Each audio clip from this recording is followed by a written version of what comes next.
Salut YouTube, j'espère que tu vas bien. Bon, je te retrouve aujourd'hui sur le site du village détruit de Cumières, le Mort-Homme. Oui, c'est comme ça qu'il s'appelle. Puisque je me rends actuellement à Chattancourt. Bonjour les motards. Je vais visiter la tranchée de Chattancourt. Et c'est sur le chemin, donc je me suis arrêtée. Voilà, alors normalement vous allez avoir juste après les explications.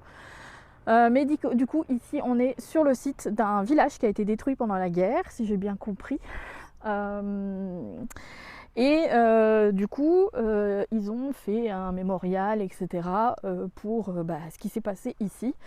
Sachant qu'un village complet qui est détruit, c'est quand même beaucoup de choses. Je vous mettrai le panneau ici. Mais en gros... c'est un village qui a été du coup détruit par, je suppose, le bombardement ou un truc comme ça. Bon, malheureusement, je vais devoir vous le montrer à travers les grilles puisque c'est fermé. Mais on a ici des sépultures, je ne sais pas à qui du coup, puisqu'on ne peut pas y aller. Je vais regarder, peut-être qu'on peut rentrer par derrière, j'en sais rien. Mais voilà. Et vous voyez, j'essaye, mais c'est bel et bien fermé. Voilà. Alors, il me semble qu'une des tombes qu'on voit, qui est juste derrière, c'est donc celle du lieutenant-colonel René Lisbonne, qui est mort pour la France en juillet 1943. Et voilà, il a été donc exécuté au Struthof. À savoir que le Struthof, je vais bientôt aller vous le visiter. C'est une des choses que je prévois. C'est aussi pas très loin de là où je me trouve actuellement, mais je vous dirai ça dans l'intro, que moi je n'ai pas encore filmé. Voilà. Donc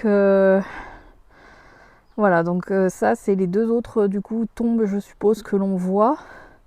Donc Louis Lavigne, éducateur et écrivain, et André Lavigne, le maire de Cumières, je suppose, ou d'autre part, je ne sais pas.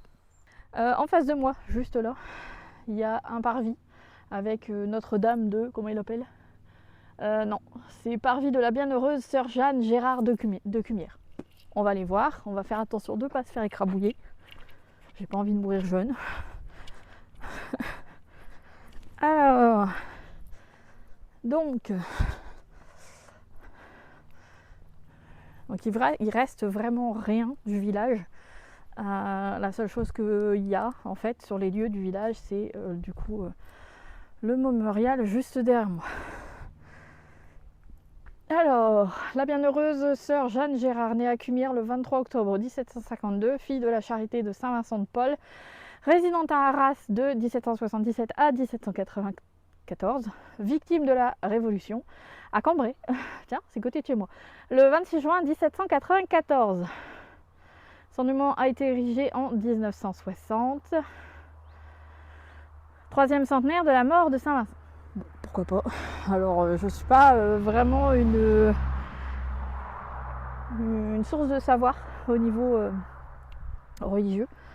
Mais toujours est-il, je vous fais des plans et ensuite on va à Chattancourt.